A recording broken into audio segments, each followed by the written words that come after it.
Hello everybody, welcome back to the channel. Those that have seen my previous video where I bypassed the GPS unit in my E65 will obviously be familiar with what I'm going to do. What I've managed to do is source another nav unit. I didn't pay a great deal of money for it. It was about 70 odd quid. However, this in this box is exactly the way it arrived. You know, it's not been particularly well packaged, so let's hope it survived the journey. Yeah, so in order to swap them out, obviously I've got to remove this one to get to the bolts and everything. What I've got to do is remove this panel, and it gives me good access. And then what we'll do is we'll remove the bypass, plug it all in, make sure it works. One thing I do need to do before I actually remove this from the car though is remove the navigation disc, which is inside, because I've left it inside. Because that is I think it's a 2018 disc, and I don't even know if the new one came with the disc or not. So I'll get that out first, and then we'll pull it all apart and have a look at what we got. So I'll get all the trims off, and then I'll bring you back in when we come to remove it. Okay, so as you can see, all the trims are removed. It's pretty straightforward. If you need to know how to do it, just take a look at the previous video where I did the bypass on this unit, and I explained it quite in depth how to remove all the trims. It's fairly straightforward though. I'll pop a link to that video in the description below. Right then, what we need to do next is take this unit out. It's pretty straightforward. A couple of bolts either side, and then we can release it from this frame, and then swap it over. So yeah, let's crack on.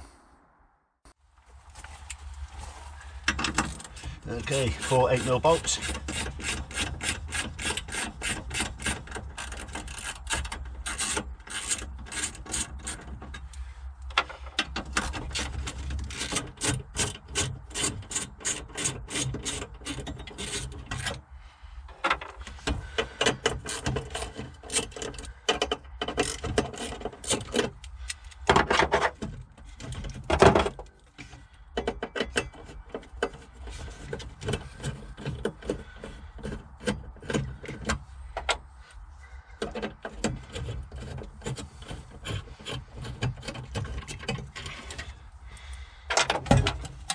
Okie dokie. Right then.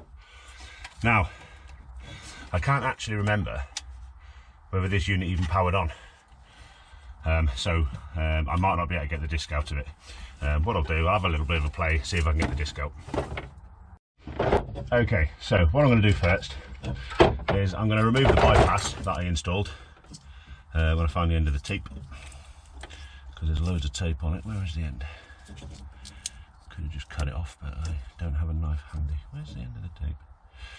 There it is. Right, let's get all the tape off. All the tape was doing was holding the fibre optic loop to the plug, like so. Because obviously there was, if you recall from the previous video, I had to Frankenstein that to make it fit. Okay, so what I'll do, there's the connector with the 2 fibre optic loops. I'll connect it up, and I'll go quickly. Oh, there we go. It's powered on. It is powered on. So let's take the disc out.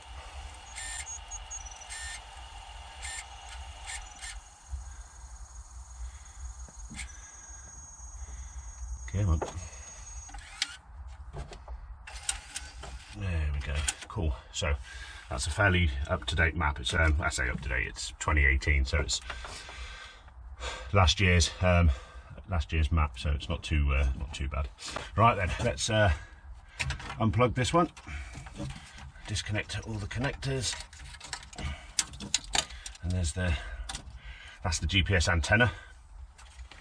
What we need to do now is take it out of this bracket. All you do is you push the 2 clips in on either side. It's quite fiddly, but there you go. So there's the old one removed. Pop that one to one side. Okay, now let's grab the new one out of the box and get it installed.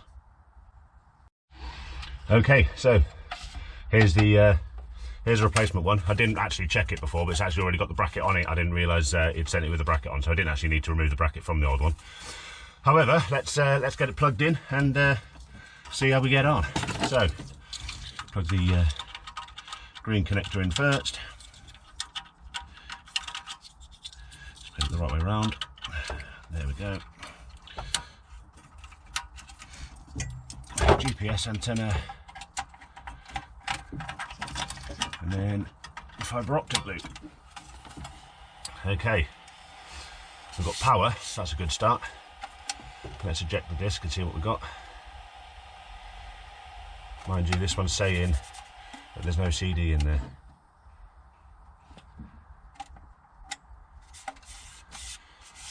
This one's saying that there's no CD in it. Okay, so let's pop this disc in.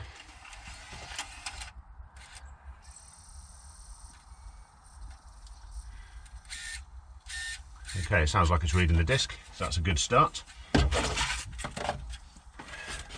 It's detected that the CD's in there because the little lights come on the front. Okay then, right, before we go screwing it all in, what we'll do is we'll get inside the car, we'll turn in the ignition and see if we've got satellite navigation. Fingers crossed. Okie dokie, so we've got the key in the ignition, so what we'll do, we'll go to the menu and we'll select navigation. Hopefully, yeah, there we go, we've got the nav map up. And that says to me that the remote module's working, because if it wasn't working, all I would have got is a black screen, and also let's just turn the radio up. Yeah, we've got radio, so we know that the whole system's working.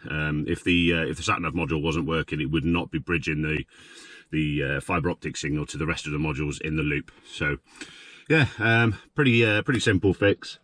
Like I said, it only cost me about 70. I think it was 75 quid. I think it was shipped from a guy that was breaking a car. So yeah, not a bad deal at all. So yeah, let's get it all bolted into the back into the boot and then get the trims back in, and yeah, we can call that a job. Okie dokie, so yeah, all good. Let's get these bolts back in.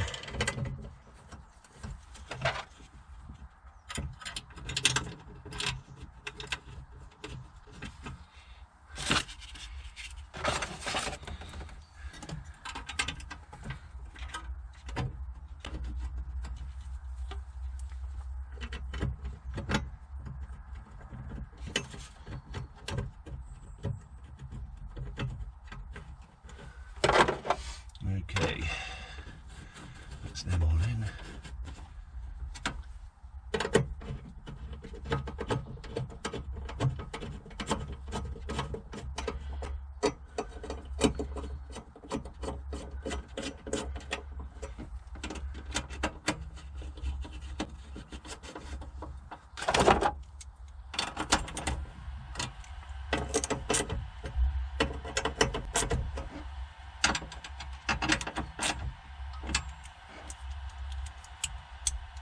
Okie dokie, there we go. So that's the job done. Obviously Sat Nav is a nicety. I've been without Sat Nav for a few months now because I just haven't bothered my ass to do anything about it. Yeah, well, it's nice to have everything in your car working. So yeah, I've gone and got it sorted now, and yeah, we've got working satellite navigation. So happy days. Hopefully you enjoyed the video. Please check out my other one for a bypass if you're having that problem. And that's a quick and simple fix. It doesn't cost too much money, and it's it's always a good way to keep the other units in your loop operating. But yeah, happy days. Thanks for watching as always. Don't forget to like, subscribe, and share. Leave a comment leave a comment below, and I'll see you all again soon. Thank you very much. Bye bye.